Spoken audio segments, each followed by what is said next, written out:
in your house with O'Con. Hey, O'Con in your house. Hollywood in your house. Hypocrisy's head in the clouds. Curating all kind of loud. Wrestling in front of the crowds. Paragon's holding it down. Anybody can get it. Josh Joseph standing on his decisions. He is the voice. There is no choice. We as them boys in your house making wrestling noise. Moving fast, it's like cruiserweight action. In your house is the perfect distraction. Pumpers in your ears when you in traction. Get this work with some wrestling action. Swole.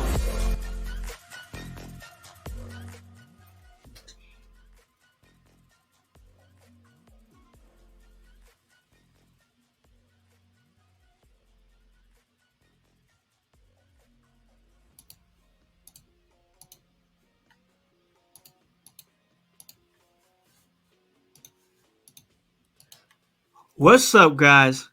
What's cracking? Hollywood House in your house. We are back. We're ready to make a movie. I hope you guys are ready to make a movie.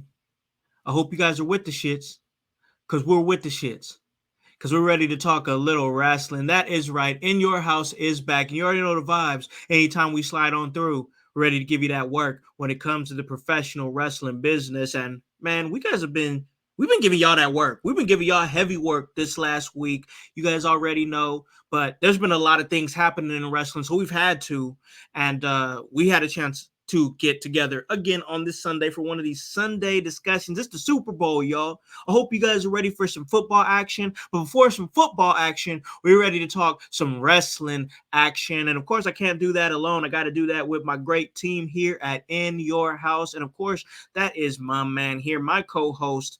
That is Hypocrisy Jones. How's it going, bro? Yo. What is up out there, household? Hope y'all are doing great. Hope y'all are feeling blessed. Hope y'all are relaxed enough to enjoy this Super Bowl day. I know a couple teams are playing. I ain't gonna lie, I ain't even pay attention to football. You know why I don't pay attention to football? Because I'm a wrestling head, and I pay attention to a lot of wrestling. And I talk a lot of wrestling, and I'm here to talk a whole lot of wrestling. But we can talk a little Super Bowl too if you want to, I guess. But I don't know. You see how ready I am to talk. You see how much I'm talking. Con is gonna have to shut me up, man. But never mind. What's up, Con? Man, what's up, bro? What is up, bro? I always love the energy my man Hype is bringing here to In Your House. Once again, big episode here with the Super Bowl looming. And of course, we had a great press conference. I'm really excited to talk about that banger of a press conference from Thursday night. There was that WrestleMania kickoff. There's a lot to talk about. And usually when there's a lot to talk about, we got to get all kinds of different perspectives. And we had the opportunity to, of course, get our other co-host back, who's actually like working overtime right now for us right now. We really do appreciate him for it, everything that he brings to the podcast. And the fact this man is working, all right? This man is busy, so you better understand right now. He might be a little tired, he might be a little cranky, but he is still king. That's the world's most dangerous podcaster, Paragon. How's it going, bro? They call me Black Saw him thugging because I keep that wood and that thing on me. Yo, that's my bestie, Paragon Esky. I don't know. Oh man. P, welcome back to In Your House, brother. What it do is everything kosher. I'm stealing that from the radio. But anyway, I'm good, man. I'm glad to be back. You know, back like I never left. I'm back like Raquel Rodriguez's pose. So, back. I'm back. I'm back. But I'm good, baby. I'm ready to get this thing going. Yes, sir. Because bro, man is tired. I didn't get until 6 a.m. coming from Wisconsin, and also coming from the emergency room. So but we ain't gonna get into that. We're gonna get into that. Just know that anybody can get it. Sometimes that includes me, but I walked away with gold. So now you can call me once again Perry Two Belts. Yes, we love it. We love it. Perry Two Belts working overtime here in your house. What is not this man doing? There's not a lot he's not doing right now. And that's, of course, one of the things he is doing is joining us here for this great episode, man. So I guess before we jump into it, I definitely want to talk about that press conference. We'll talk a little bit of SmackDown. We also got some TNA to talk about. Big episode. I'm really excited. Glad we could all get together on this Sunday and talk about it, man. So it's Super Bowl weekend. I almost forgot about it it, honestly. Me and my family, we was out house hunting yesterday, bro. We trying to find some new Hey, opportunities and like doing some big things. The house is making big moves here, man. So like I kind of forgot that it was Super Bowl weekend, but I guess I'll ask y'all before we get into this episode. Not like it's a huge deal because like there's no teams that I really care about. I thought it would have been more interesting if the Ravens was involved because I like Lamar Jackson, and I thought it would have been more interesting if the Lions was involved because the story that was going on with them over in Detroit. But we ended up with the Niners and the Chiefs. So I guess who y'all got in this thing, if it even matters. You got the Bang Bang Niner gang, or y'all got the Taylor Swifts going on to win the Super Bowl. yo, so I think, man, I don't know. I can't, you know me. I'm a child of Yay, right? And like I don't know. Maybe I'm supposed to have this internal beef with the Swifties, but like I don't know. I gotta go with, you know, defending champs. Kansas City Chiefs probably have it. Uh, I don't know, man. I don't know, man. Man, I don't know. I like I'm not a huge fan of football. I'm more of like when I'm not, of course, here talking professional wrestling because before anything else, it's wrestling. You know what I mean? But I'm also a huge basketball fan. Not really a huge like football fan. Like I could chop it up with you on basketball all day long. It's really not a problem. Right. But with football, I don't know. The Niners. I didn't grow up a Niners fan. I'm from California. I didn't grow up a Niners fan. But I like the like Brock Purdy. He all right. You know, I like Christian McCaffrey. You know, they got George Kittle up on that team. There's some players that I like. So I think that I don't know. I guess I'll say Niners. I guess I'm gonna say Niners. What about you, P? I'm pissed. This is about to be the most boring ass, For real, bro. ass. It will be, This ain't even man. Miracle Whip. This is light mayo ass. This is ass. Okay, there were three teams that needed to be in this, and that was either the Ravens, the Lions, or the Browns. One, because the Ravens, you already have it. Ravens, point blank. But if we could have got a Lions and Browns Super Bowl matchup, Cleveland versus Detroit, and also two currently cities and franchises that can use a win, especially Starving, when it bro. comes to like, because granted, think about it, like Cleveland's been in a drought since LeBron left, Yeah. and that's basketball. Don't get me started on baseball, and now football. It's like, yo, like we ain't really had no great years since what's his face? It's not Jim Johnson. It's Jim crap. Brown. Jim Brown. Yeah, Jim Brown. There We you Jim go. haven't Brown. had good days in Cleveland football since Jim Brown. We've had nice days, but not good days. And then you Right. got the Lions, and it's like these are two teams that people leave the Browns and the Lions, and they go get championships. Okay, Yeah. so Yeah.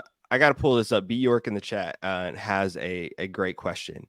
What WrestleMania equivalent is tonight's Randy Super Bowl? Orton versus It, Triple H for the WWE Championship. So hold on, wait a minute.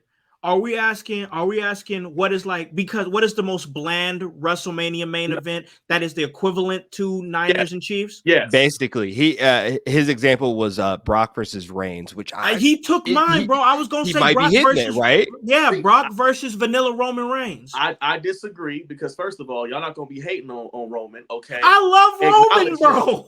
But acknowledge him, because here's the thing: that match was a banger. The problem with that match was, I'm gonna get on y'all about this, because the same crap you're dealing with right now with The Rock and whatnot.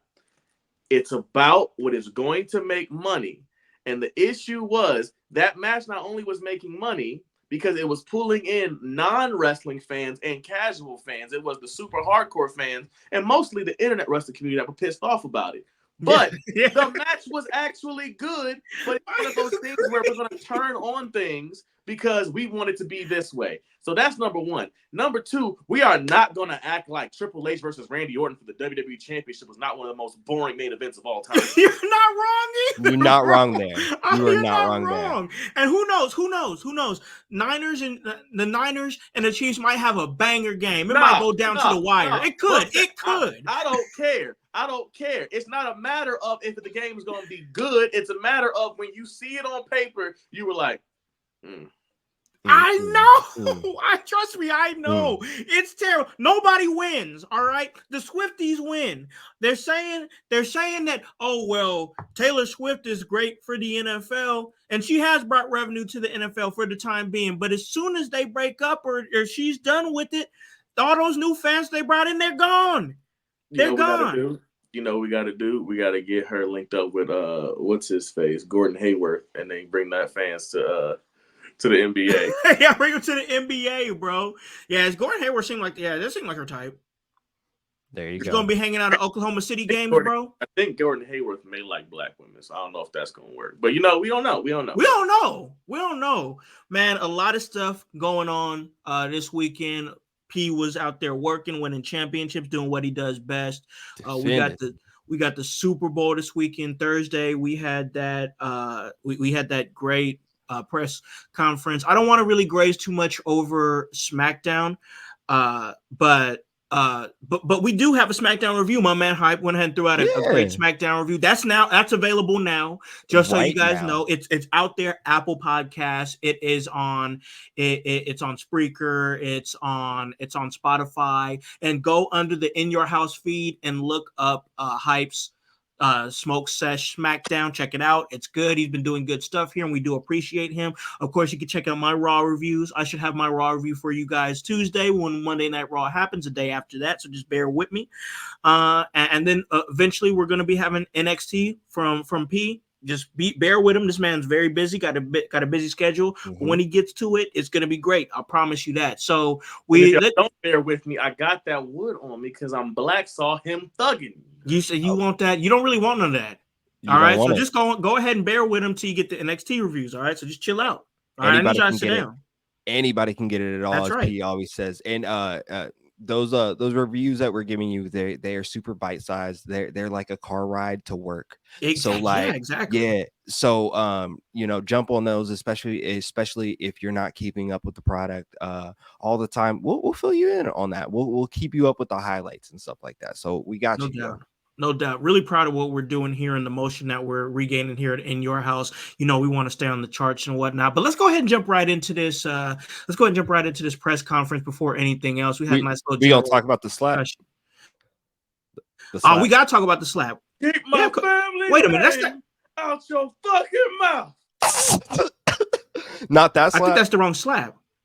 Okay, is it this? That's the slap. That is the slap. There we go. That's the slap. He smacks the Dusty Rhodes into Cody. Oh my god. That's hard times, Daddy. He hit Cody so hard with hard times. He literally was like, "Look at here, Rocky baby. Don't you just be hitting me like that, all right? You don't understand hard times." Oh my. The high chief will be ashamed of you, baby. The high chief will be ashamed of you, baby, and I'll be your huckleberry. Hey. When you talk about his family, you talk about my family. Yeah, I need you to remember that. Man, all right, let's talk about it. That's good stuff. So let's rewind just a little bit. Let's take it back to the SmackDown where Rock returned and had a handshake with Cody. They whispered something, and then he had his confrontation with Roman. No words spoken. After that, the entire internet blows up for the entirety of a weekend. We Want Cody starts trending. People start. It's like you think it's people good. Like when you see out there. When you see We Want Cody trending worldwide, the first thing you think of, that's great for wrestling. That's great because something happened so big that it is trending worldwide in the mainstream. But the downside that came to it is the hardcore fan base that started acting ignorant. And I'm not going to go way down into that because I've already talked about it. But going on to post, I got nothing to do with Cody, talking about We Want Cody, even going as far as threatening Ava's daughter. This thing got, or Ava, the Rock's daughter, and this thing got really bad really quick over the course of like 3 or 4 days. And then we have the press conference where it seems like, I think that a lot of people are in agreement, and I kind of feel it too, because of some of the things that was said on Friday, that they saw that reaction and they pivoted at the press conference. P is somebody who's been in wrestling. You've been part of some great stories and whatnot. What do you think happened here, and what was your response to the fans' response from last weekend? Well, first, Bjork 35 said they can talk about Dusty, but let Cody say one thing. Well, here's what you got to understand. Rock wasn't in the room when those things happened, and not only was he not in the room, I can't control what he says. If he says something about, like, if let's say we're doing a roasting session, like I just walk up and the two of y'all talking about somebody, and we all blood brothers. And then while we hanging out and I walk up, see what's going on, they like, well, your mama got a mouth on the back of her neck and she chew like this. I'm like, hold up now, wait a minute. Wait a minute. Oh. Don't laugh, Kai. Don't laugh. Mama got an ear on the forehead talking about, I don't want to hear it. Like, why you got take it there? Damn. Like, hey, when you talk about his mama, you talking about my mama. You talk about my mama, I'm gonna slap you to sleep. That's how I be. That's how it go. That's how it be. That's how it go. Now, with that being said, I think pro wrestling got worked. I think this was always in the plan. I think maybe the way they went about it is being done differently because of some of this, engagements. I think based off of people's reactions, because I don't think maybe The Rock was supposed to be heel or heel yet. But I think because of the fan backlash, had to speed it up. that sped it up, because somebody also brought it up like this. Because Bjork talked about the whole, he says one thing about, the Rock's family. You got to realize Cody's crybabies have been saying a lot about the Rock's family. So it's bad enough when a bunch of unnameless people and unnameless faces are talking about my family. But when I look you eye to eye and I hear you say something, now all of my anger for those millions and millions of motherfuckers talking shit online, you now about to catch the wrath of that. It's low-key like the Will Smith slap. I've been having all these jokes made about me, all these jokes made about my family, all these jokes made about my wife. Y'all didn't call me soft, forgetting I'm from fucking West Philly, and now you want to try to embarrass me on the night I might finally get my Oscar? I'm not putting up with it. I'm not saying it's okay. But what I'm saying is, sometimes you got to slap a motherfucker to sleep and remind them who the fuck you are. I'm not saying this thing to do, but this is coming from somebody who definitely loves smacking people. Also, much love to you, Gary Emmett. I love you. And I appreciate you stopping by and showing some love. I'm trying to be up in the chat. I'm trying to see what people are saying up in the chat. Keeping It's everyone active, bro. just when you think they flipped the script. And yeah, I feel like that's perfect. WWE loves to keep you guessing. Joseph Era, he used to be Cassidy Keith. I think he now is just going by Joseph Era now. But if he I know. Yeah, he's been on the show. Yeah, that's my man. And I love homie. And he said, kayfabe's not dead. They just found a new way to redirect it. And how they're doing it is they're taking real life stuff and they're using that to be puppet masters. Okay. I just watched Everything Everywhere All at Once. They're raccooning your ass. They're not ratatouing you. They're raccooning your ass. And they are literally putting you in a situation where you think you're in control. You think you made Cody make this decision. All along, they wanted you to do this because not that long ago, y'all were talking about how y'all didn't want Cody to win. Not that long ago, y'all were talking about how y'all wanted The Rock versus Roman Reigns. Not that long ago, y'all were talking about how you wanted that for the title. And now that you finally get it, you fickle ass fans, y'all want to be mad about it. Well, guess what? They knew that. And they're using that against you to get you on Cody's side. So that way, this can be like how WrestleMania 30 was when the Yes Movement happened. They want to make it as bigger because they're saying 40 is supposed to be bigger. I'm not mad. I love how this is going. I just think people need to remember to be fans instead of trying to be critics. Because it's already bad enough that people say wrestling is a toxic fan base. And honestly, all fandoms are toxic fan bases because they always want to gatekeep and go too far. Wrestling doesn't have to be that. We don't have to be like they believe that we are. So I just implore you, please, if you are a true fan of wrestling, like many of you say you are, stop the death threats, grow the fuck up. Mm-hmm. Enjoy the show, let it play out. And if you have a problem with it, and I'm saying this, and I know I'm going to regret saying this, if you have a problem with it, take your tax return money, get yourself a wrestling show, and try to do a better don't job. tell him to do that, bro. No. I'm kidding. Please don't do that, because you can't do a better job than these people who have more production value and probably better talent. So just if you don't like it, change the channel. Please shut the hell up. Literally. Like, and you know what? To quote T-Pain, do something else. Do something else, Earl. Yes, please do something. I love it. Because and I know I'm going on a tangent. I apologize, but it's to the point now where you guys need to stop looking at wrestling as your opinion matters so much, when at the end of the day, this is both athleticism and it is also a show. You don't get to decide who lives and dies on Walking Dead. You get to decide not to tune in. You don't get to decide who does and does not play in the game. You can just choose not to tune in and buy a ticket. Be a fan or don't, but you don't have to be a dick. I couldn't have said it better myself. Yeah, I think you are absolutely right, P. And this is why I'm your future best friend. This is why we are friends. This is why it's your bestie hypocrisy. Nailed it. Who got it? There we go. Anyways, look, I don't think that WWE just figured out that Cody's over, right? Like, anybody believe that? Anybody think that? Anybody out there really think that? Oh, they just figured out Cody has a mass fan base, right? They No, get they it. know. They've known this for a while.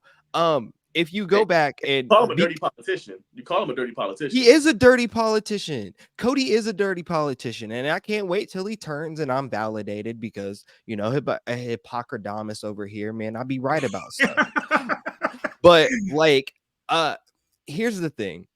If you go back and listen to things, Rock has been talking about this stuff for a long while. And he said Roman, everybody had an idea of how we take this thing to a next level. They presented these ideas to Vince, and Vince wasn't really feeling it, didn't understand these things. So now Vince is gone. Vince is out of power. We can implement these ideas. We can implement this thing. We can bring in Cody, because we know that he is a vital piece of this puzzle right now. And everyone can interweave and finish their stories together. Now, look, me personally, I think Cody's going to go 2-time loser at WrestleMania, but that's just my opinion. That's what you want. Oh yeah, that's what you want. Well, I mean, overarching goal, fuck Hulk Hogan, and yeah, that's what I want. Give me what I want. Give me what I want. But we got we're Hulk Hogan. We got that wood on us. Yeah, we keep it, bro. We keep it. But I hate that the fan base attacked people that didn't need to be attacked. You got poor Ava out there having to cancel herself on X, and not cancel, just delete her account, deactivate her account, or whatever. I could say real quick, thank you NXT fans for chanting Ava and saying thank you Ava on NXT, because it was rumored she wasn't going to show up. And when she did show up, and the love that people gave, oh yeah, I didn't even know about that. Because first of all, you're showing why NXT crowds are probably one of the best crowds in professional wrestling, but you are showing us what wrestling fans are supposed to be, and that's supporting wrestlers at their best and their worst. And I'm pretty sure deleting your social media, which is literally part of our job as wrestlers and as wrestling content makers, creators, whatever we are, deleting that's a very bad day. So for being having a bad day like that and showing that type of love, thank you. See, P, now you're making me have to go over this now and talk about this, and I really didn't want to do it. Well, I feel bad for cutting Pac off. I'm sorry, Pac. It's just you're fine. You good, bro. I'm just saying, like I got daughters. You know what I'm saying? And Ava is still a very young woman. She's 20. I just looked it up. She's 22. 22. That's super young. That's baby. and she's super young in the business, and she's just now trying to find her niche.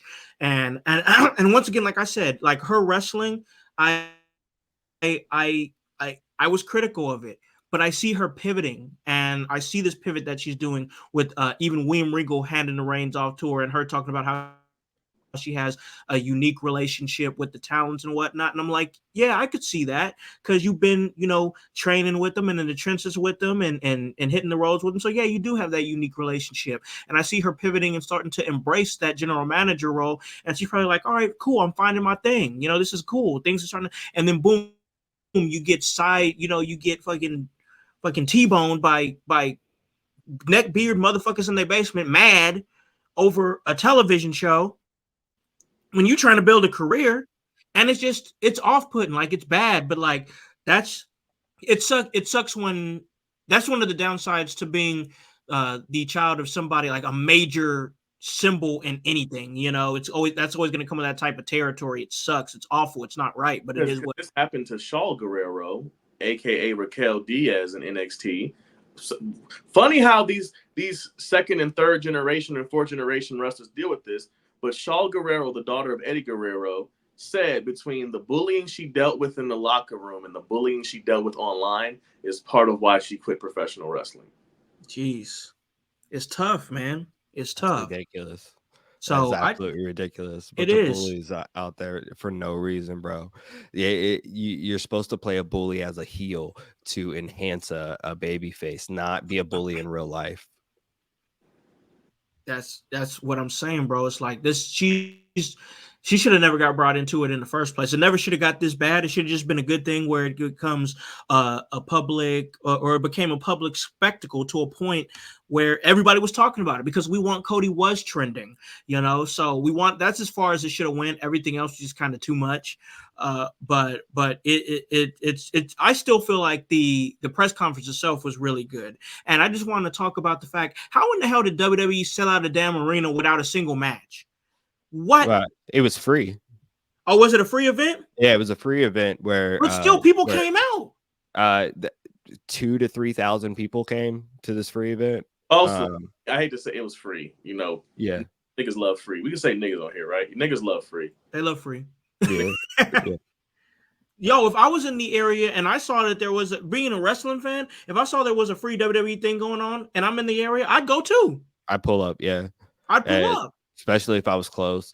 And what they got in that, the fact that was for free and they got all that, like, it wasn't like a long period of time, but you still got the kickoff team. You still got, you still got interactions that's going to lead up. Like, I felt like WrestleMania, like some of the cement dried a little bit on WrestleMania from that press conference, and going to that for free was cool and fun. You know what I'm saying? I may be wrong about this, but I'm gonna. This was probably the best episode of SmackDown I've ever seen, and like it had zero wrestling involved in it, and like part of me wants a wrestling show that is just press conferences and things like this, because the way they presented this, the way they did this was probably one of their best works. And I truly believe, like P said before, this is all a work. They put these things into plan. Yeah, and shit, like B York is saying here, free, and you've seen The Rock, right? Like, come on, bro. That part. Great storytelling there. But like this was, I don't know. This was probably the best non-television show I've ever seen for wrestling, and it didn't even have any wrestling in it. And I think we need more of that. We obviously couldn't do this like on a weekly episodic thing, but man, can I get more of these press conferences like this, because this was big. And if you keep presenting them in this way and keep enhancing stories in this way and flipping stories and like turning people on their heads, like, wrestling is going to continue to thrive, and that's what we should be focusing on. We really shouldn't be focusing on, oh my god, he's not gonna win, he's gonna lose 2 times at WrestleMania, he can't finish his story. Honey, you want to come to bed tonight? No, because CODY has to finish his story first. Terrible, I can't finish it until CODY does. Clip that part, bro. Hey, Charles, why is your work done? Well, I can't finish my work until Coney finishes his story. Yeah. oh, Oh my God. gosh, Can you bro. fucking imagine, my God? Like, Jesus Christ, yo. Oh, get Look, a life. Get a life. No, you y'all know what? Get some bitches. get Get bitches. bitches, Bookings. bro. Oh, no, Damn. bitches does not mean like women, because you can be a woman and you get It could bitches. be any Bitch- gender bitches orientation. Get bitches. Bitches is gender neutral. Y'all need to Exactly. get bitches. Just get bitches. I don't Y'all care. I don't no care what bitches hoes. you get. Y'all Get have no bitches. sex. All right. Absolutely. Get some money and get some bitches. Damn. Come on. Respectfully. Yeah, do something with And your life. enjoy wrestling. Enjoy wrestling. It's fun. That's what we're here to do. Is have fun and If have they a was great getting time. money and bitches, they would enjoy wrestling. Think about this. I don't know a single person right now that has hoes, that has money, that's complaining about wrestling right now. I don't know, bro. I can't pinpoint it. Get you one hoe. You don't gotta have like wife somebody up. You get wifed up, get hubbied up, do something. But this ain't do something else. Yeah, Do anything else.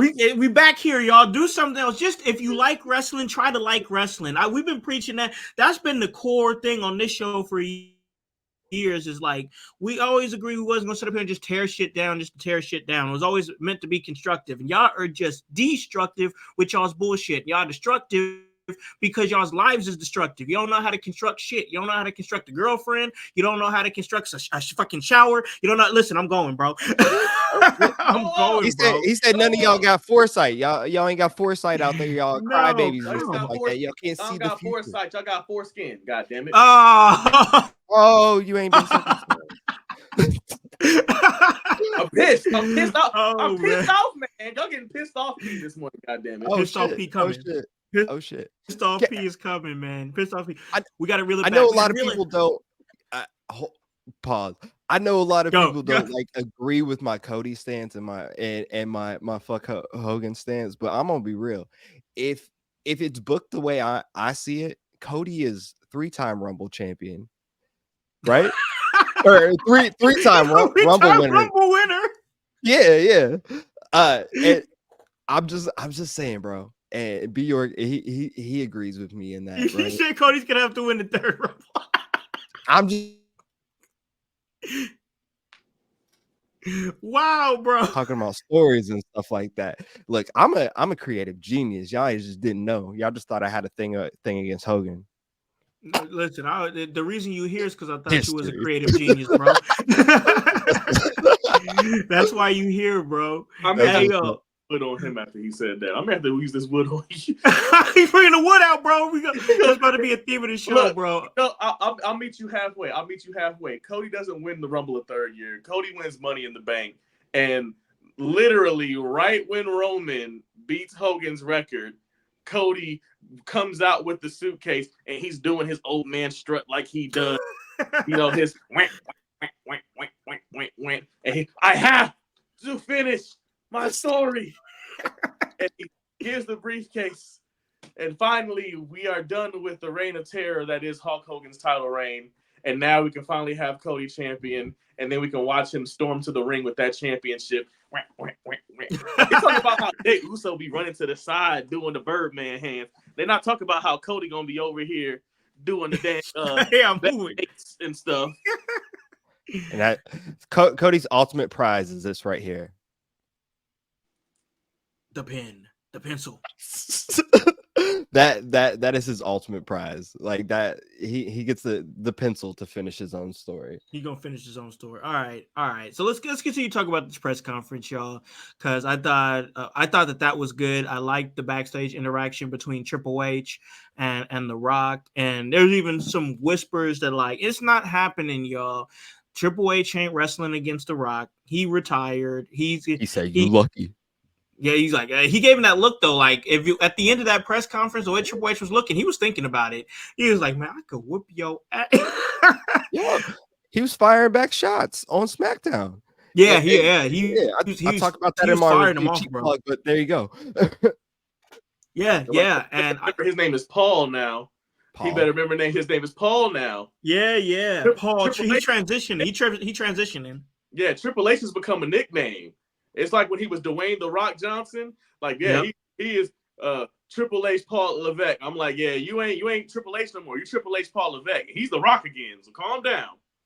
Yeah. I don't know. I The saw a whole transition lot is- of Dwayne on that stage, for that press conference. He wasn't the Rock. He was Dewey. Black Man Dwayne. I saw Dewey. I saw Dewey. I Big saw don't Dewey. Oh, it says Seth got to Oh, pull up be for his your. Oh, dad, hold Triple H. on. Yeah. Seth got to pull up for his dad. Oh, dang. Okay. That'd be interesting. Is he? So York? Are you implying Rock versus Seth Rollins? Is that what you're throwing out there? I'm just trying to clarify, bro. Until he comes to though, let's talk a little bit about the fact that Drew McIntyre has been grooving lately. I've been grooving on Drew McIntyre. I talked about it in my Raw review and how I'm liking this menace that is Drew McIntyre. Drew McIntyre is really kind of sliding into that role and look like he could be a serious competitor for Seth's championship. I've been saying and kind of championing on this show a little bit that I am saying that this year we could see a Drew McIntyre title reign happen in this very year, and I still stand behind that. But now it seems like that the way that things are moving, the trajectory is moving, that we could possibly see Drew slide into that spot at WrestleMania against Seth. And I'd say if he slides in there, I'd be okay with him winning. So where are you guys at with Drew McIntyre and his journey and the evolution that is Drew McIntyre? Hype, what you think? Oh man, Drew is cooking right now. Like if I'm behind anybody, it is Drew. Drew is really, really cooking, and like I think he's about to come out of this elimination chamber, which he had a qualifying match that he won on SmackDown this past week. And I think he's the one to come out of this elimination chamber. But there are so many intangibles or and different things that could come out of this one event and lead us into WrestleMania, because Damian Priest is lurking. He's also in this elimination chamber event, so anything could really happen, and I'm looking at everything that could possibly happen right now.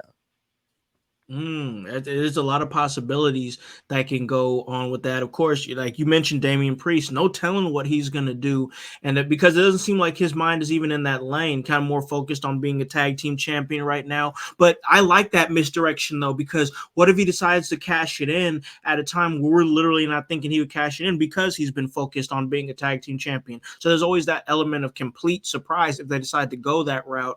P, what are you thinking, man? Where's your mindset on Drew McIntyre, his evolution, and what we could see as far as his involvement in WrestleMania? He's being a menace, and I love it. Honestly, I think this Drew McIntyre, if he was doing this type of stuff from the beginning, he literally said, "I pray for times like this." Yeah. But here's my prediction. I predict Drew wins the chamber. I predict Drew beats the holy living hell out of Seth. I predict that Seth survives Drew. Ooh, I know where he's going. Drew beats the holy hell out of Seth some more. The entirety of Judgment Day comes out. They beat down Drew to make sure he does not interfere. Mm-hmm. Then they cash in on Seth, and that's when the cash in happens at Mania. And it's one of those turnabout being fair play. Or, even one better, Drew's beating the holy hell out of Seth during the match, and then Damian Priest cashes in during the match and steals the victory from the two of them. And once again, turnabout being fair play and doing to Seth what he did to others. That's my prediction. I hate to say this because I do feel like Drew might be the one you want to pull that trigger on. But if you're going to do it, I think Mania is the time to finally give Priest that moment. Can I ask, this Mania looks like the Mania of double bookings in some capacity, because we don't know what's going to happen with a lot of things. Right. Bringing it back to the press conference where there was the standoff with Seth, Cody, Rock, Roman. There's a definite tag team match that we could see in that. I don't know when we see that, if we see that in Perth, or if they hold it off. I don't. From all indications, I don't know. I don't know if Roman was booked for Elimination Chamber, or if it's in his schedule, or if they're holding him off until Mania. Same with Rock. We don't know if he's going to compete in Australia. Although there were reports that they did request him earlier. When making this deal for the Elimination Chamber. So much like we saw in Saudi and things like that, those elements could play into it. This is also why I believe that this has all been a work and a planned work, because you don't have these things in motion, and you don't have people paying you millions and millions of dollars. There it is. And you not come through with something good for them, right? And do we see double bookings WrestleMania for this? Does that play into the World Heavyweight Championship as well as the Universal Championship? Most definitely. At least I think so. I think personally that maybe not Chamber, but night one is going to be Roman and Rock versus Cody and Seth. I think whoever Seth is facing on night two, which might be Drew, is who costs Cody and Seth the match. Yeah. And I think there might be a stipulation. And the stipulation is if Roman and Rock win, Rock gets added to the match to become a triple threat match. A triple threat. And then we get the story of WrestleMania 20 was a triple threat. WrestleMania 30 was a triple threat. WrestleMania 40 being a triple threat. Ooh, I like that. You think if Cody Seth win as part of stipulation, Seth is added? I think if Cody Seth win, I think it's going to be one of those like bloodline is barred from ringside, and if any bloodline interferes, then Roman will lose the title. And I think it's all they also add in there, and there will be no hoodie solos popping up. There'll be like if anyone, I think it's going to be if anyone interferes on behalf of Roman, he will lose the title, and it'll be given to Cody. So I think that would probably be the stipulation, or at least a good stipulation to have for Cody and Seth. I like it. It could potentially be a reason for Cody and Seth to win, because in that way, Cody and Seth win, and now you're putting Roman in a situation where Heyman can come down to the ring with him, but then Heyman has to leave. Yes. Yeah. Now you're putting Roman all alone on his island of relevancy that he created. And will he have laid a strong enough foundation? Will he remember that he isn't just a tribal chief, he's also the quote-unquote big dog and the guy? Will that be enough to remind the world that he can do it on his own and beat Cody? Or was Cody right when he said that you knew I had you beat, and that's why you had to cheat? Hey. You're not wrong. There's a lot of moving, and this is what I'm loving, man. Honestly, this is what I'm loving. There's a lot of moving parts going into this WrestleMania. There's a lot of moving parts going into this episode as well. We really appreciate you guys coming out and giving great energy into the chat, giving us some listens when you guys listen to this on the podcast version and it drops.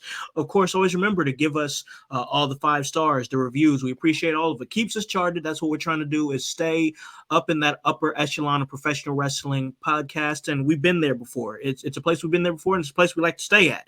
So give us those reviews.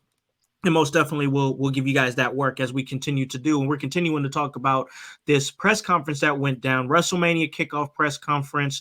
And I'll say this, I thought this press conference was great. And I thought the way it was presented was great. Here's where I felt like they kind of fell short is we presented Cody in a great way, even with everything that he's doing with The Rock and Roman. To me, he's just, even though he's had a great fan base, he's beginning to still elevate and rise, and I think that it's great.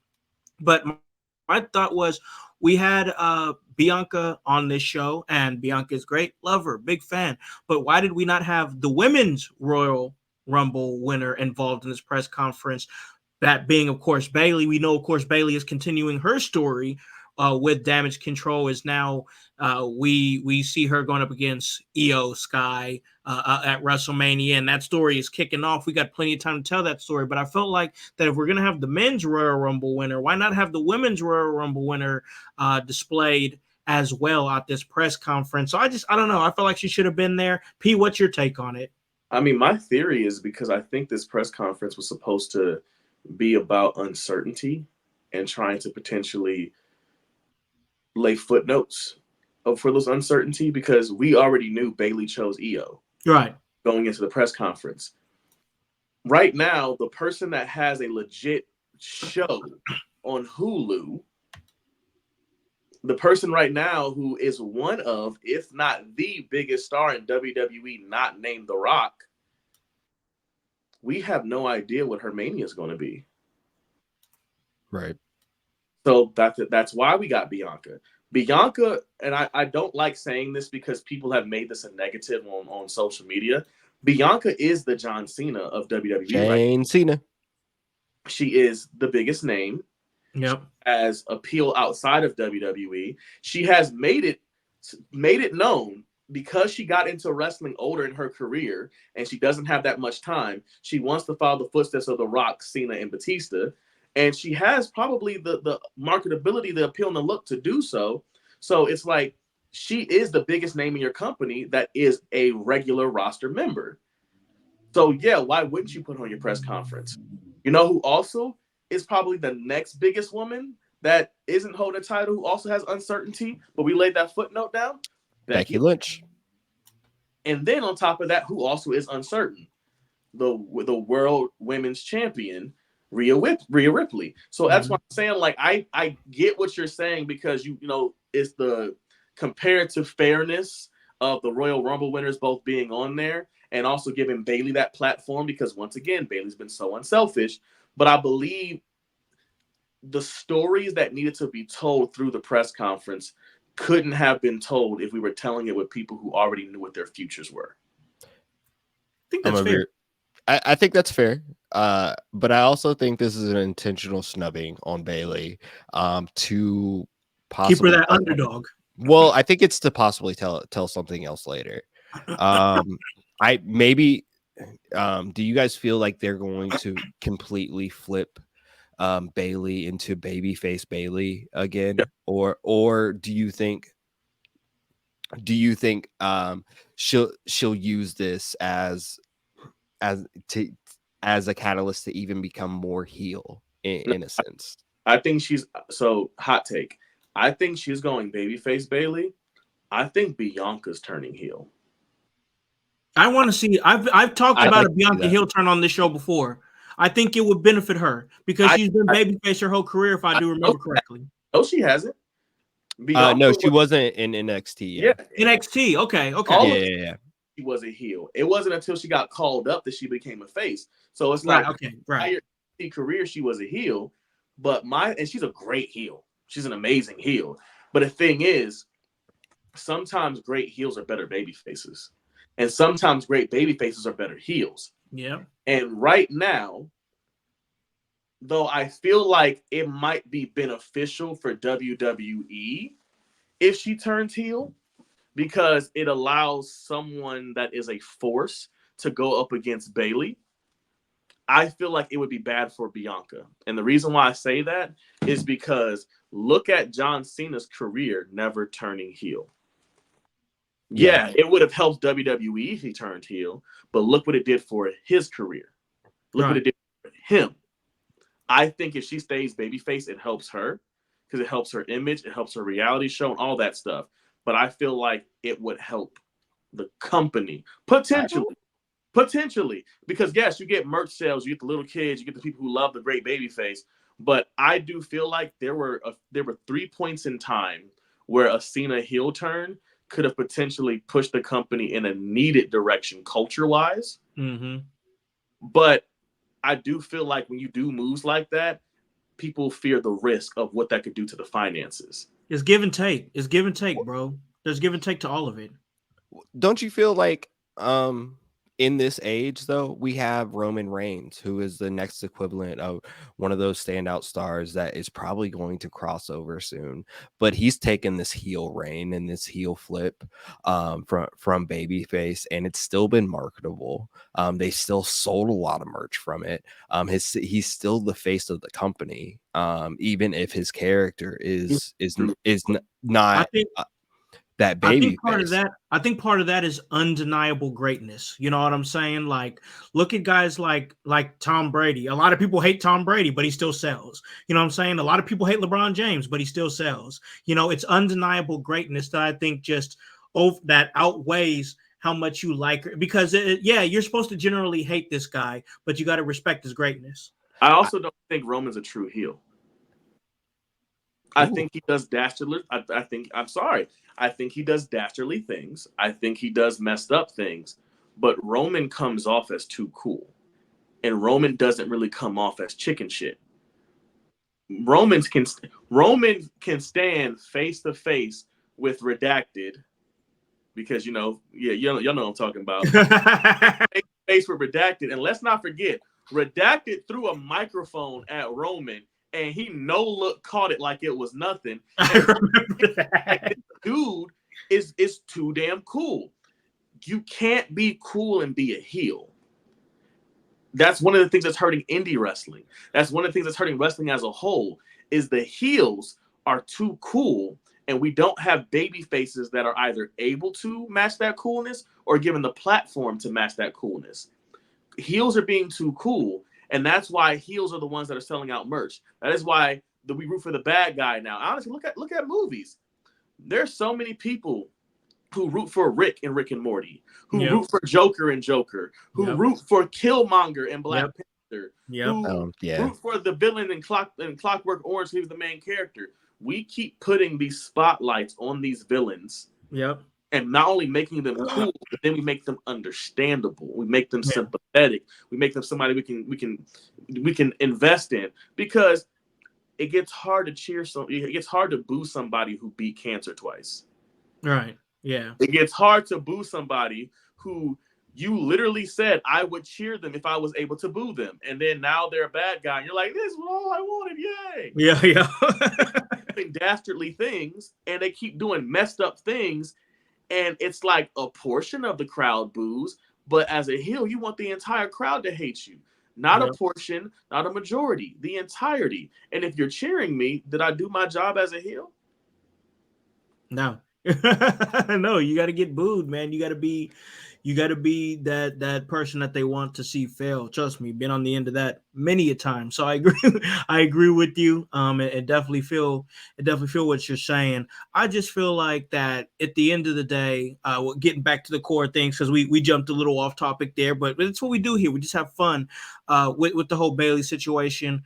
I feel like that would have been a good opportunity to at least showcase some of the story. And I felt like they kind of made up for it on SmackDown, because they showcased it really well with the whole thing with Dakota, and we don't know Dakota's that like we do got to touch on that, because I do like the fact that I still don't know where Dakota's allegiance truly lies. But I feel like if they would have put that on that stage, it would have been nice. But I definitely feel what you're saying as far as there's a lot of uncertainty going into WrestleMania, which is a good thing. But then one of the certain things that we do have, it's not compelling. Knowing what's going to happen isn't compelling. Not knowing what's going to happen is what's compelling. So all in all, I really thought that this press conference was good. I enjoyed it.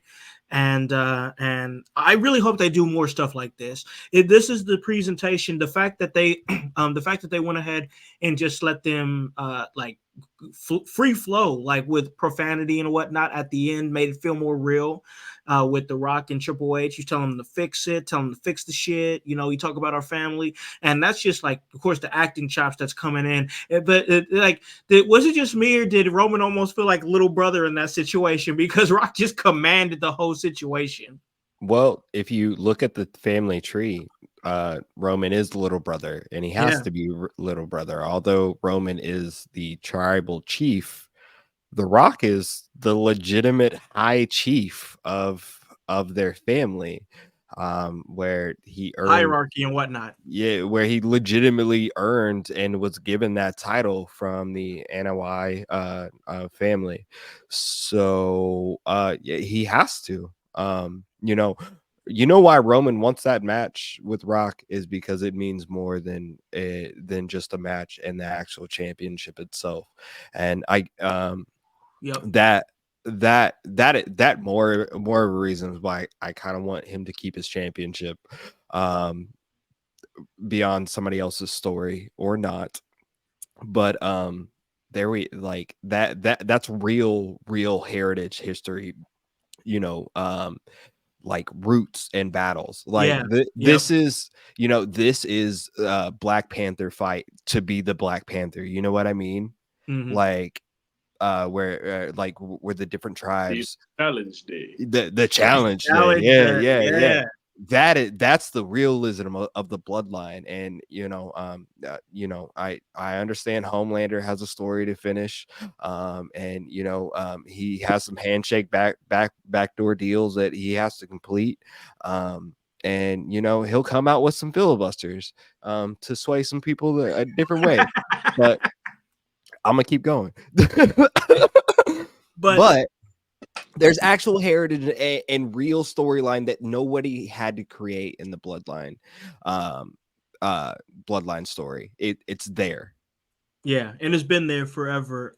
But the theme of what we're all saying here, and it's become like a buzzy word now, but like at its core, it's what we want to see: story. The word story. That's what we're seeing. Why is WWE so compelling? Because they're telling stories with some of the best talent roster that they've had quite possibly ever. I mean, and we're seeing it. This young generation, and P's part of it. P is in there too. This young generation of talent that we're seeing is the most athletic, the most, I mean, physically imposing. I mean, these young like these young cats are getting bigger than we was when we was that age. They're huge, they're big, they're athletic, they're strong, and it's the best athletes, the best physical athletes of possibly any era, unless they start getting bigger with time, which could happen. But right now, it's the best physical athletes of our era telling the best stories with some of the best minds involved in it. This is what we're getting right now.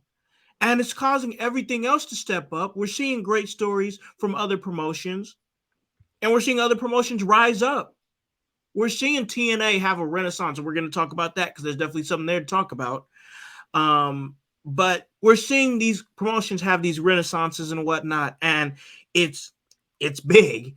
And you see, Bjork is asking in the chat if you can bring it up. So what inning is this now? I know that reference. Yes, sir. Talking about Paul Heyman saying we in the third inning.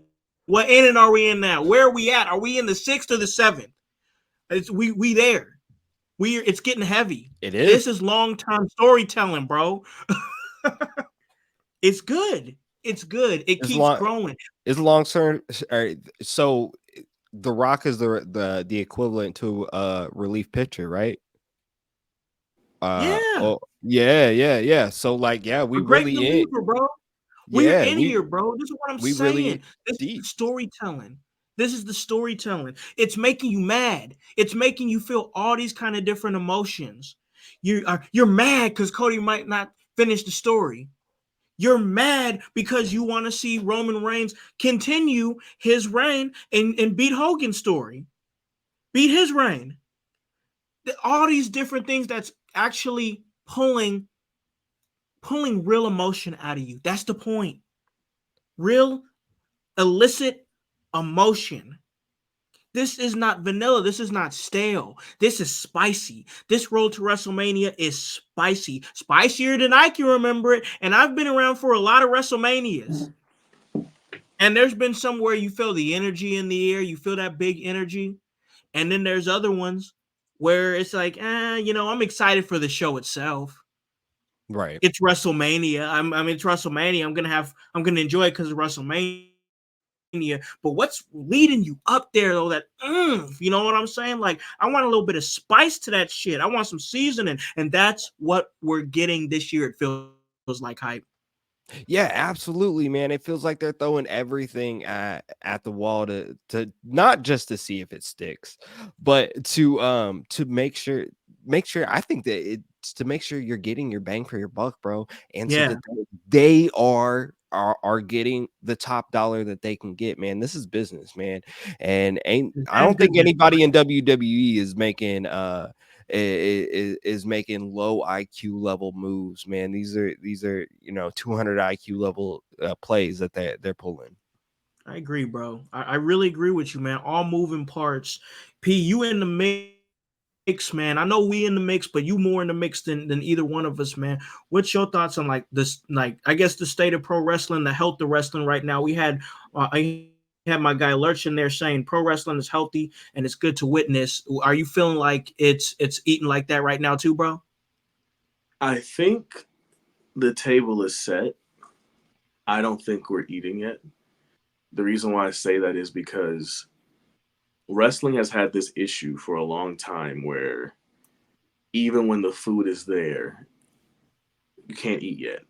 Or these people get to eat first. You got to wait your turn. Or, well, that's not how we eat. We have to eat this way. You can't eat that way. And I feel like right now, wrestling has the ability to be healthy. I think right now, wrestling has the ability for all of us to eat and be nourished and us to have this workout and this fitness plan. Work out for me. Like, we got stuff. Work out for me. But I believe, and I agree that it's exciting to watch and it's nice to watch. It's nice to see this potential. I hate to be a skeptic. I just will believe it when I see it. Sure. I'm not saying it's not there. I'm not saying the potential's not there. I'm not saying it can't happen. All I'm saying is right now we are in a state where there is the potential for wrestling to be healthy. Um, and we're seeing some cool stuff. Like we see the relationships that AEW's been having with outside companies. Mm-hmm. See WWE doing their working relationship with TNA. Let's see if that continues. We see TNA rebranding.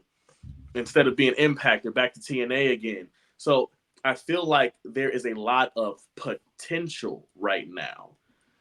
I don't want to say we're at a healthy spot just yet. I feel like it's too soon. Ask me come summer. Ask me come end of the year. Because I feel like we have potential. I feel like right now it's as if I just bought groceries for my new diet. I just started my gym membership. And I just bought my workout clothes. And I'm telling myself all these plans I have. That's nice. That's cute. I see the potential. But you got to put them clothes on. You got to cash in that gym membership. And you got to make sure you cook, prepare, prep, and eat those healthy groceries. And then you have to continue that. It can't just be for a week or for a month or off and on. You got to be consistent. When I see that consistency, that's when I'm going to say, yes, wrestling is in a healthy state. Right now, I see all the potential. I just need us to make good on it.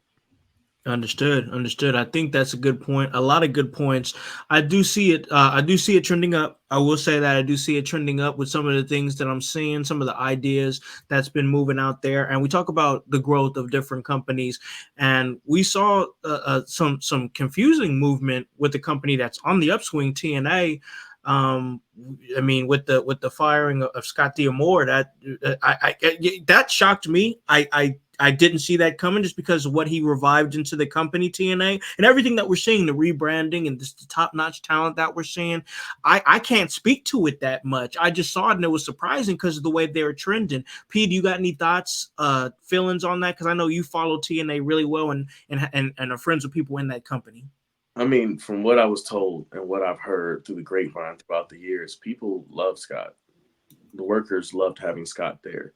It felt like Scott was fighting. It felt like Scott was making moves. It felt like, from what I'm also hearing, Scott was a part of the relationship of creating that branch between WWE and TNA. Yeah. So it's interesting to see someone who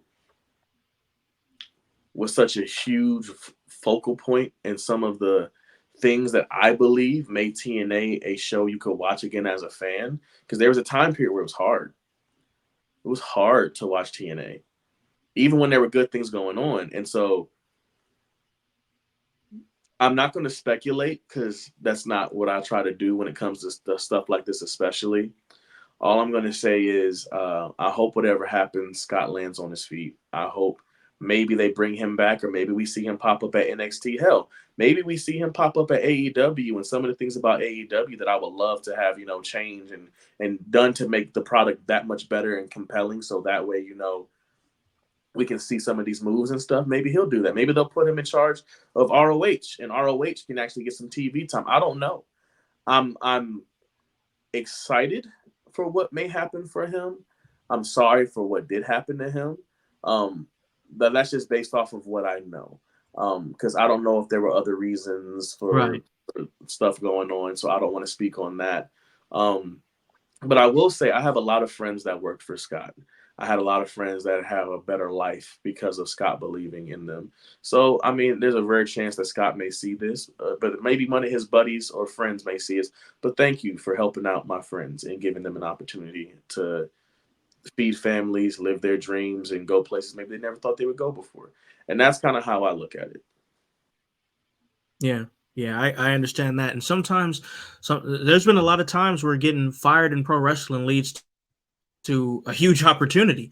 So, this in the end, there's no telling what's going to come up next or what's going to pop up next for him. I don't know the details of it. And damn it, I won't speak on something I don't know about.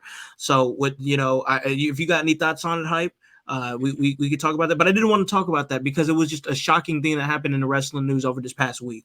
It was definitely a shocking thing. I don't, just like you, I don't know a lot of the details behind everything, but I do know there was an outpouring of support for Scott D'Amore, and it seemed justifyingly so. He definitely did impact a lot of people positively in the wrestling industry, and for whatever reason that he was let go from TNA, it feels like they are losing a good key piece to what TNA is, honestly.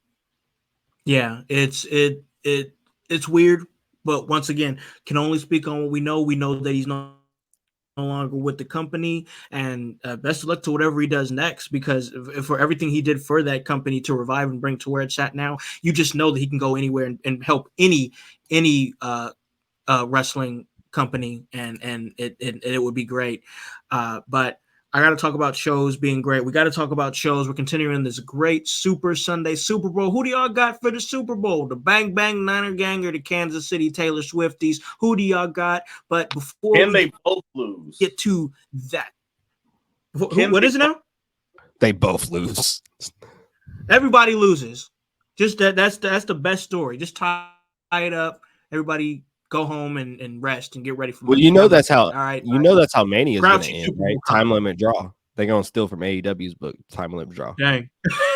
Dang. Everybody be so mad. Oh man, they'd be so mad. Oh man. All right. So we got an episode of SmackDown to talk about. We're not going to break it down completely. If you guys want to hear that, you can hear my man Smoke Sesh over here, Hypocrisy Smoke Session SmackDown. Head on over there. Give him your time. Give me your energy. He's doing great work over here representing SmackDown, the SmackDown representation in your house. And, of course, I'm going to give it to you on Tuesday, Monday Night Raw. You already know. I'm holding down Monday Night Raw, and then NXT coming soon from my man P, the world's most dangerous podcaster. But right now, we're going to graze a little bit over what is going on SmackDown, and we already talked a little bit about the Triple H situation. We've talked a little bit about Bayley, but didn't really dig into it. I feel like there's still some meat on that bone for us fellas to talk about with Bayley, and Bayley, I'm liking, because I think P said it on the last episode he was on. Anybody can relate to, the homies was talking shit about me. They really ain't for me. They against me. There's a story there that, of course the championship is involved, and I'm glad that it is, because it's going to be a great match. But even if you took the championship out of that, there's still a story there of betrayal, of disrespect, Bayley giving her all to Damage Control for them to, inject the poison in there and then get in each other's ears and start cackling like some Jezebels and just turn on each other. cackling and whatnot. But he and like some harlots. Like, damn. yeah, you have to some harlots. Like I don't know. I'm mad for Bailey, bro. Like I felt for Bailey, but that's the thing. I feel for Bailey. That's the story that we telling, and now Bailey's become the sympathetic babyface who we see the work. I mean, if you've been paying attention, you've seen the work all along. But Bailey, one of the hardest working women in wrestling right now, and it's easy to get behind, bro. It's easy to get behind. Hype. I know you've been champion Bailey for a while on this show. What's your thoughts on the current state of Bailey's story and road to WrestleMania? Well, I mean, listen, if you listen to In Your House, if you listen to myself, to House, to Paragon, to all of us here, bro, we've been talking about these things for weeks now, and letting you know like what's been going on with it, right? Like, and still we still have unanswered questions with this, especially after SmackDown, because we don't know where Dakota lies truly. It was a weird interaction with the chair. She fought off the remaining members of Damage Control, being the Kabuki Warriors and Io Sky. And then there was a moment where it looked like she was going to hit Bailey too. So we really don't know where she lies, but we've been telling you for a while that Dakota's the mastermind of this, man. Dakota is the one back there sewing everything together. This is all going to culminate whenever she is cleared, whenever she loses that knee brace and everything, and like you're gonna see a side of Dakota that, man, she's going to be elevated, and that's what I'm looking forward to the most out of this. But that is also why I'm so disappointed in the lack of WWE exposing this particular story and Bailey right now. She should be on the WrestleMania posters. She should have been highlighted at the press conference, even though we know what match it is going to happen. I want to see that face to face between just her and Io. I think that would have been an important thing to see during that press conference, and we didn't get that. But man, Bailey's hitting right now, just absolutely hitting. Yeah, I dig this organic type of face turn. I agree. I think it was P that said it a couple weeks ago. It felt a little bit rushed, but now that we're in the thick of it, I'm behind it. I'm with it. I'm enjoying what I'm seeing in front of me because I can see the effort that's being put into this story. P, where are you at on it with this whole Bailey, Io Sky, and Damage Control breakup?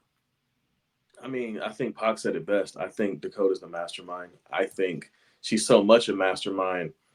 She stands behind Bailey all that time, making it look like she was going to hit her. Mm-hmm. She swings and misses every direction to try to convince Bailey, look, I defended you. Mm-hmm. Then I had the drop on you right here. I could have hit you with it, but instead I threw the chair down and mm-hmm. stared at you. It's giving mastermind. And especially doing the whole, like, it's not me. Me and Io love you. It wasn't until Kyrie and Oscar got here. Okay, but who invited them in the group? Yes. Yeah. Yes. Listen, bro. You at the door.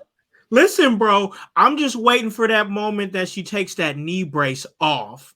When she takes that knee brace off, I'm gonna be like, oh, this bitch been faking the whole time. She's a mastermind. I was waiting on her to use it.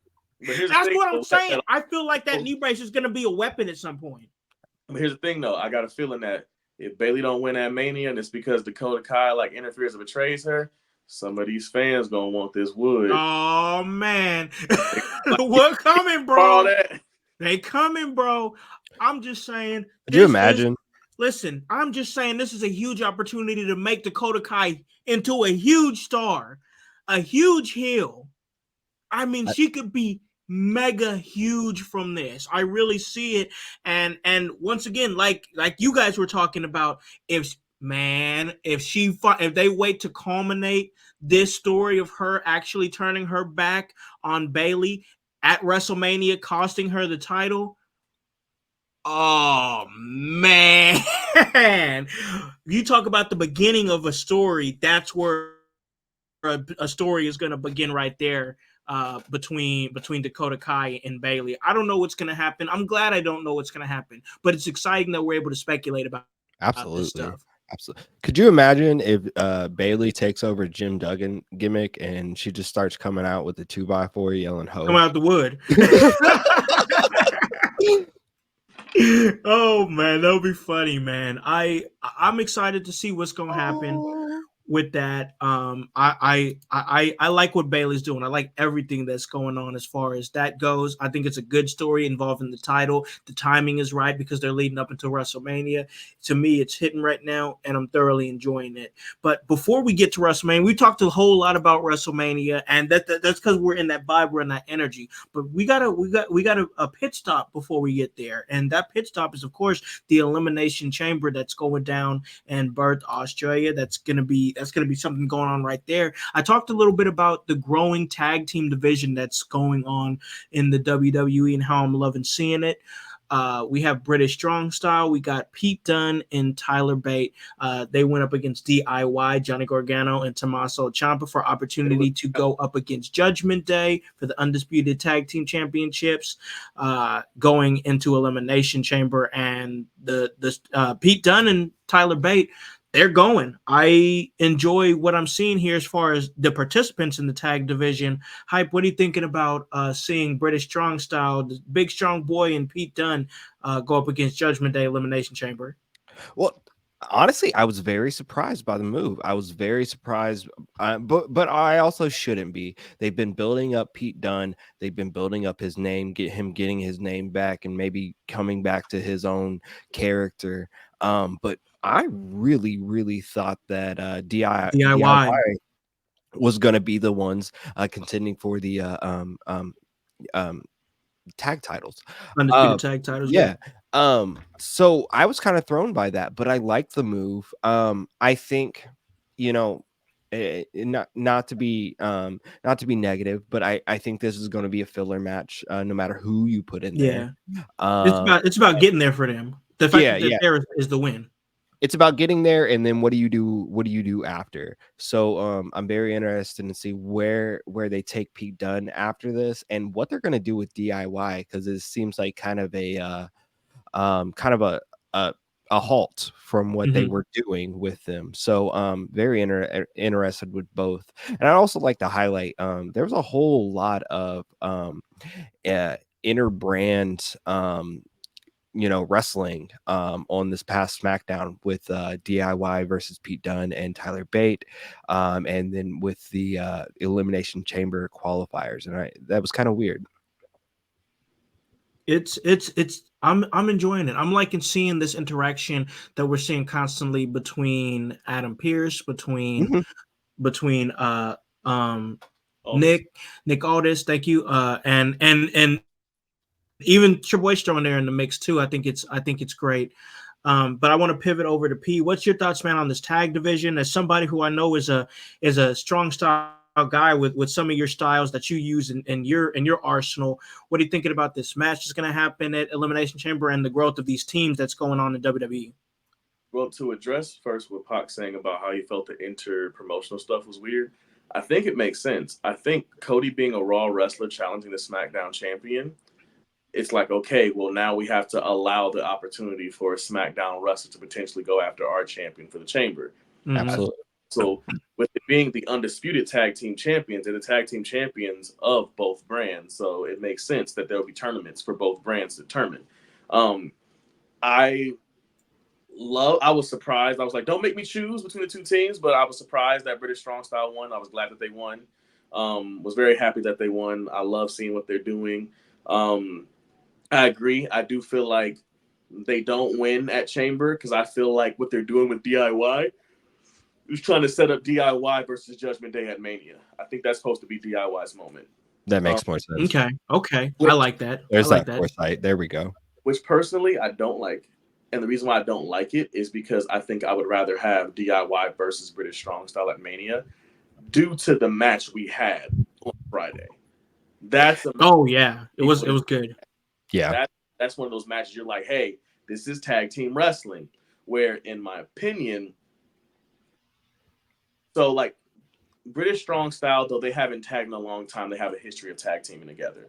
DIY have a history of tag teaming together. Priest and Balor are low key just two guys who happen to be in the stable, so they got thrown together into a tag team. Which, ironically enough, I feel like recently JD and Dom have tagged more than Priest and Finn. You're not wrong. Yeah, they are starting to tag a lot. I'm seeing it. Yeah, it's almost like the bench unit of Judgment Day. Which is why I'm like, they be the ones going after the tag titles and you two going after singles titles. But Yeah, I digress. That's what I'm thinking. But I love seeing the resurgence in the tag team wrestling. me too. There has been this stigma for years that Vince McMahon hates tag team wrestling. And now with him out the picture, maybe we're finally getting to get a showcase of that. But For sure.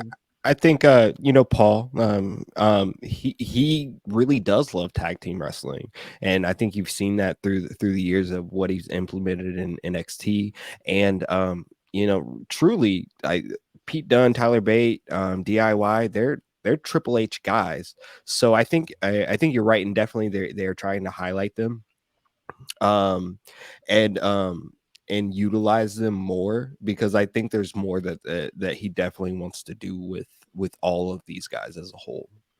Yeah, I agree with that. I love tag team wrestling. Always been a fan of tag team wrestling, so I'm loving what I'm seeing in front of me. And I'd be remiss if I didn't bring it up and pull it in, pull it into what we're talking about here. I got to say, another thing I'm loving is the growth of the character that is Logan Paul. Logan Paul now more committed to WWE. It seems like he's starting to show up more weekly. We're starting to see him get more integrated in things happening backstage, and him throwing these tantrums and talking about how he's such a huge star, interrupting Bianca Belair. I'm like, bro, if you don't chill Bro, out, if you don't know, better you let don't her. know You better who chill. you You're ain't watch Love in WWE, bro. Man, you better back off, bro. Like I was sitting over here, like, bro, you better know your role. But I like it. I like what I'm seeing with him as far as being this like spoiled celebrity type character, which he's pulling into his actual life. But who's like, but yeah, I do deliver though. I'm gonna be an ass, but I deliver. I like him leaning into it. I'm liking seeing how he's integrating. P, what are you thinking, man? What's your thoughts on the development of Logan Paul? Logan Paul is showing to me, it's like a savant version of The Miz. I felt like promo-wise, Miz was there, but he took some time to marinate when it came to in-ring. Whereas I feel like Logan Paul, he just was a savant. He took to it so well.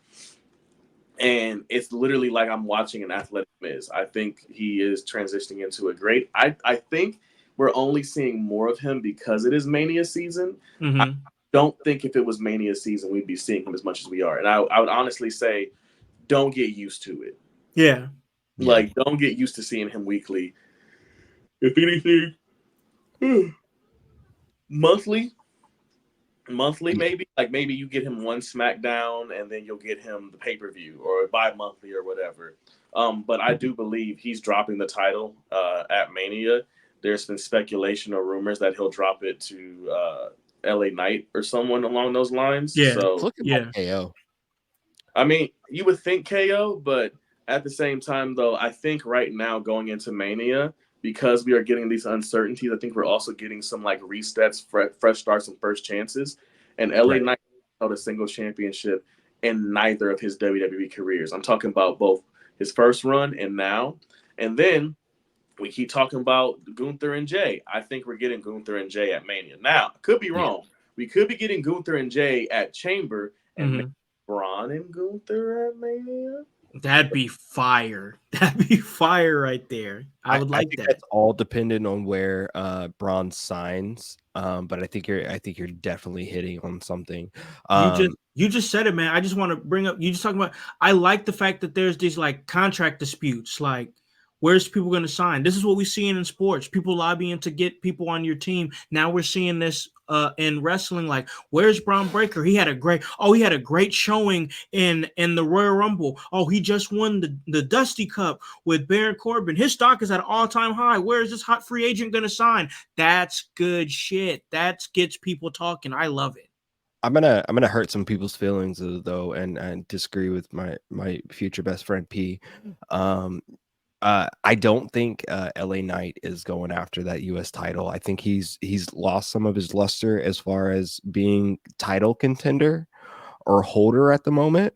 And I think that's why they're shifting to an AJ Styles and LA Knight feud.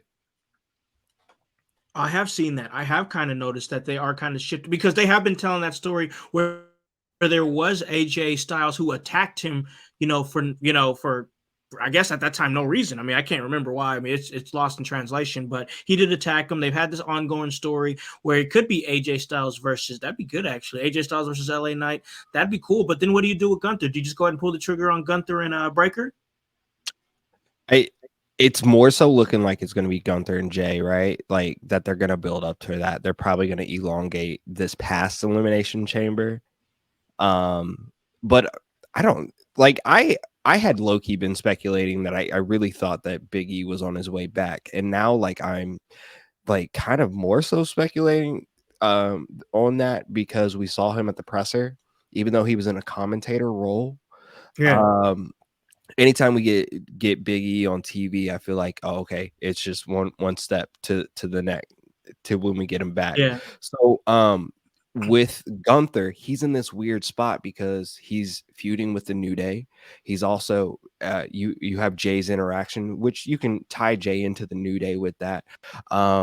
But they definitely had to take a transition from Redacted because I think they were going in that direction, if not but also we still don't know what our World Heavyweight Championship picture is going to look like, and Gunther could very well be in that picture still versus Seth Rollins. There's so many ways you can take Gunther because he's just a lot of pivots, and like I think a lot of that is going to be dependent on what they solidify themselves with in the main event. This is all it's kind of weird, but all these stories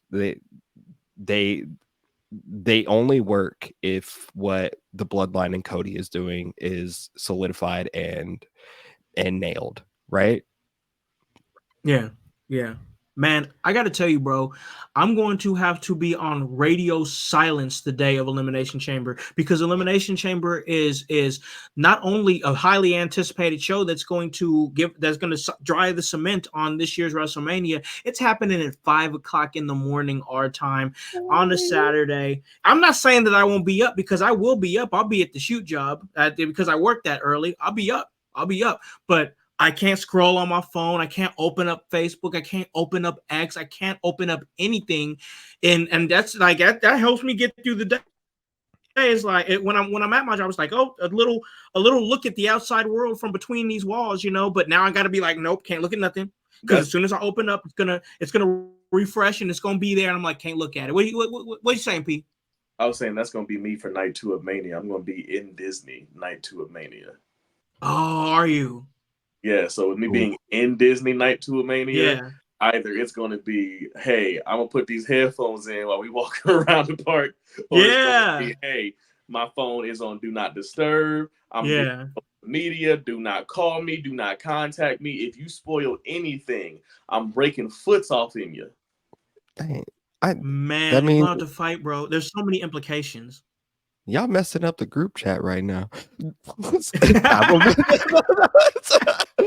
I'm gonna be the only one watching and can't talk to nobody about it, man. I got you during Mania. It's just during Mania night 2. I'm gonna be muting people. Okay. All right. Well, mute the chat so you don't hate me. All right.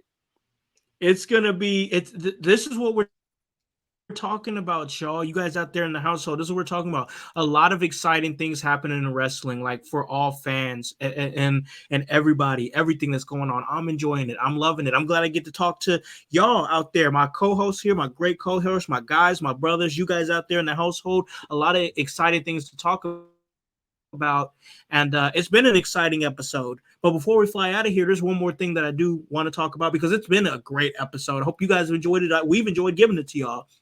But we haven't talked nothing on this show about the new WWE 2K24 video game.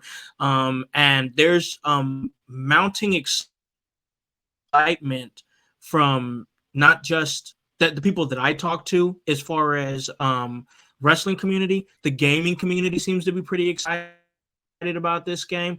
And like, we didn't get any whispers of it up until like late January, and then boom, all this content about this game starts coming out in terms of the new match types and the things that you can do in it. And I'm as much as I I love wrestling. I do. I love wrestling. I'm also a gamer too. So I always get the game every single year. Me and my son play it. I'll play it with some friends and whatnot, or I just play it by myself because I love the GM mode.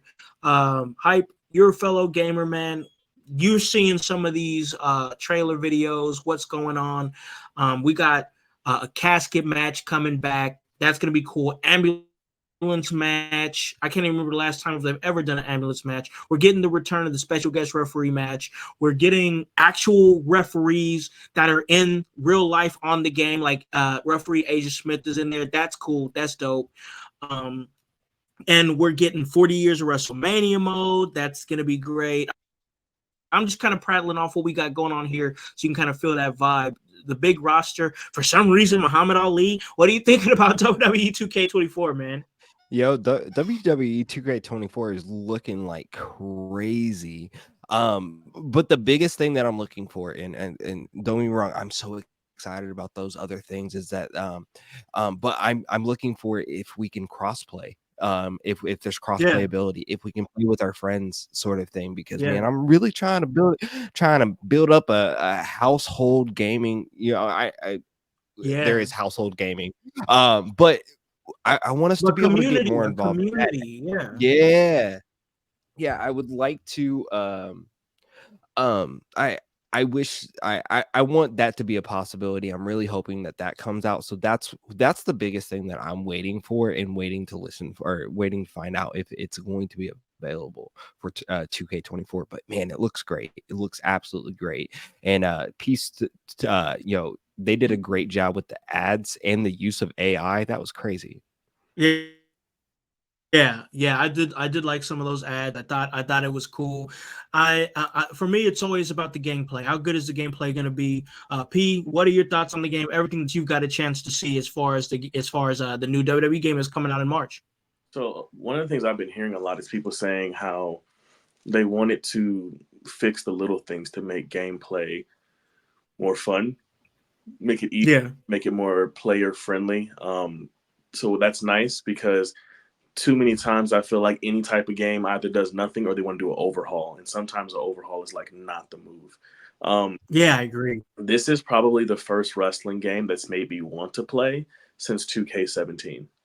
I have not played a wrestling game since 2K17 because there hasn't been a game that's made me want to play since 2K17. The expanded backstage, the ambulance match, the casket match, the special referee, some of the mechanics. I hate what they did to Bailey. Bailey's model. Oh, they did Bailey wrong, bro. They got to fix that. Davey. Like, they did Bailey dirty. Like, I don't want to play Bailey and win no match with Bailey now with her 5 head looking like that. But what was that? But outside of that, though, I'm excited, and I genuinely feel like last year's game, I was like, we'll see, because of previous issues with 2K and whatnot.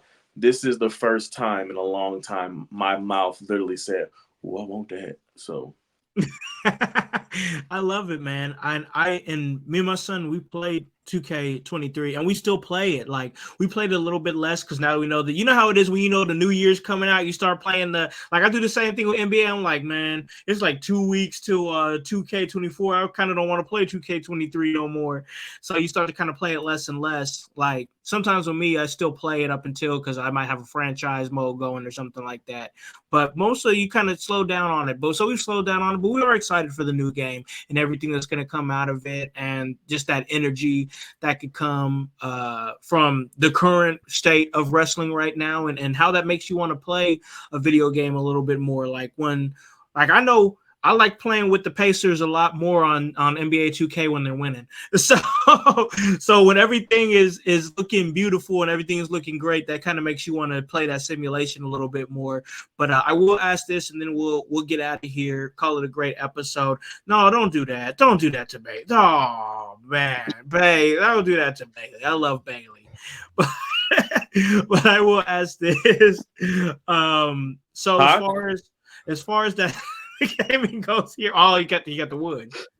The wood is back. So as far as the modes in this game or anything, what's the most thing that you're excited about in this particular game? And I'll have you guys go first, and then I'll go. Hype. What about you, man? Most thing you're excited about from this game? Oh, it's definitely probably the casket ambulance matches. Yeah. I'm really excited to play those. I love the gimmick matches. I because if I'm gonna play a video game, let me do it all. Let me do it all at once. So like, I love that. Yeah, I dig that. I definitely dig that. The gimmick matches are fun. They better keep that damn War Games match in there because I played that a lot. That shit was fun as hell. So keep the War Games match. You don't gotta subtract, just add. That's all you gotta do. P, what about you, man? Anything that you're excited about, like the most exciting thing that you're excited about for this game? Honestly, just the game itself. I haven't played a wrestling game in so long. Mm-hmm. So learning the mechanics and seeing how different they are, learning the controls, learning how people play, figuring out the things that have changed since I last played. Like I know there's a carry system now, which I remember back in the SmackDown versus Raw games there was a carry system. So see how different it is. So I'm excited. Yeah, man. Me too, man. Me too. As far as me, I love the gimmick matches. I'm a huge fan of the gimmick matches, but I played a lot of the My GM mode this last year. I've always been a fan of My GM. That's why I've played like the SmackDown versus Raw games, and then I play like Fire Pro Wrestling, and then I play like what is it? M. Dickey's Wrestling Revolution, because you can kind of make the show yourself and kind of dictate the matches and stuff like that. I hear they're going to be adding to that to where you can you could do trades in the My GMO. You could trade superstars with other GMs that's in the game. So that's going to be fun. That's going to be cool. And just how they expand on the My GM mode altogether is going to be something exciting. I do know that from playing the game a lot last year, it seems like that some of their movements were a little bit more swifter. And one thing I can say about last year's game, because I know you didn't really play it, P, is that they were really good with like constant updating of the game throughout the year. Like you would see new moves in there. You would see gradually some new superstars kind of get added every now and again, but they're really good about crisping, keeping the gameplay crisp and keeping different move sets and adding moves into the game as the year went along. So I'm excited to see if they continue to do that. I think this is going to be a really good year for WWE. I think this is going to be a year where they finally start getting rave reviews from places like GameSpot, IGN. I think that these last 2 years, me and my son even thought that the year before last year, so I believe 2K22, they were like, this is good, but it feels foundational. And then 2K23 felt like, oh, this is good, and it feels like they've added. I kind of feel like that, like P was saying, you don't need to tear everything down. Sometimes you just need to add to it. I feel like 2K24 is going to be a very clean and finished product that you're going to see from WWE and 2K gaming. So I'm excited for it. I think it's going to be great. And happy gaming to all the gamers out there. And I hope you guys enjoy it, because damn it, I know I will. It's going to be great. I'll be playing it on this little gimmick right here, this little portal. I like to play it on that. Yeah, man, I love that shit. That's good shit. So I'll be playing it on that, and I hope you guys enjoy it too, just like I've enjoyed having this episode, and I hope you guys have enjoyed listening to it. But now we got to slide on out of here. Call it a really great episode on this Sunday. Time to get ready to get your chicken wings ready, get your chips ready, your barbecue, get a little barbecue. Sometimes, people barbecue in the winter. They do it. It happens. Get your food ready. Get in front of the TV and watch the most boring Super Bowl ever. How about that? How about that? Enjoy it, I guess. So there's food. Man, there's gonna be food. Usher's gonna be there. So the whole toxic world will be able to dance to that. Oh yeah, everybody gonna be up in the damn living room talking about USHERRAYMOND. No, baby, tell me what you want to do with me.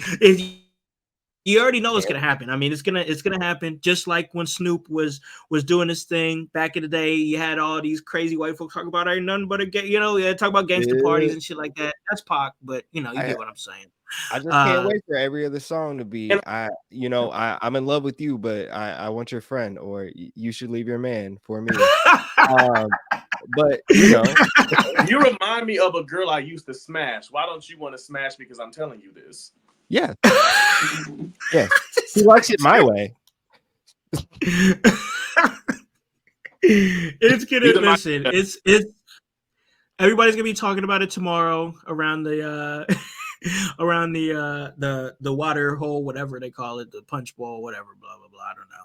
They're gonna be talking about it. They're gonna be talking about Usher. They're gonna be talking about Taylor Swift, and nobody's gonna be talking about the game itself. Let's just say it for what it is. Nobody's gonna be talking about the game itself. They're gonna be talking about the happenings around the games. I mean, let's see what they do with the commercials. The commercials could be interesting. Always looking forward to those commercials. I don't know. I might tune in. I might watch and see what's going on and check it out and see if we even get a good game at all. Because if you're, I know that's the spectacle around the Super Bowl for sure, but like the football purists, like if they get a good game, good for them, I guess. I'm looking more forward to what's happening in the NBA. I'm going to lock in more to the NBA now the football season is over.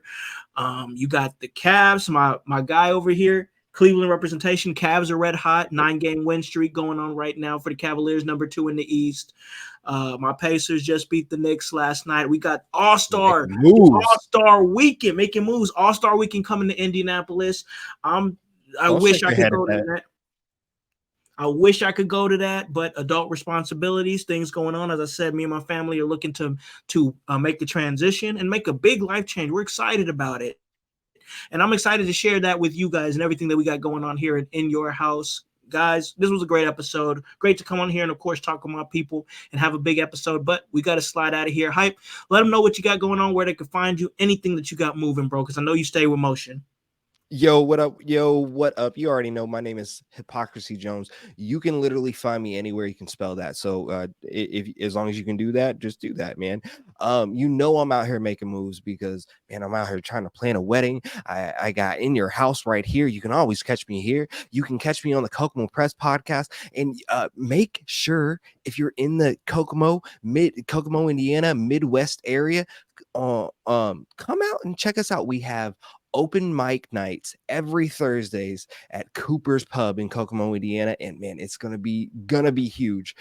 Come out if you got some comedy skills. Come out, test them out. Work on your material and whatnot.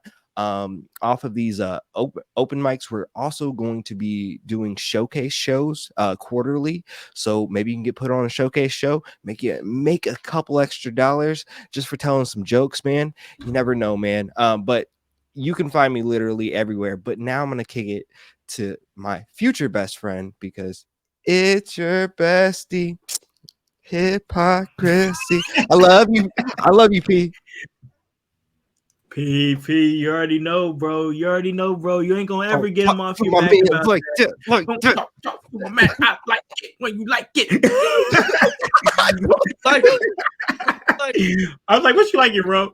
Oh, man. As far as your wedding goes, I already told you, bro. I'm going to be pulling up with Henny in one hand. I'm going to have Crown in the other hand, and I'm going to be over there acting the damn fool. Should have never gave y'all niggas money. They should have never gave y'all niggas money. We going to be up in there acting the fool. It's going to be a great time. I'm excited for it. But now we got to pivot over to my man, the world's most dangerous podcaster, emerged world heavyweight champion, international professional wrestler, Paragon. What you got moving, bro? Frontline Pro Battle Champion. That is right, man. Just racking them up. But where y'all can catch me right now, sleep. Boy, need some rest.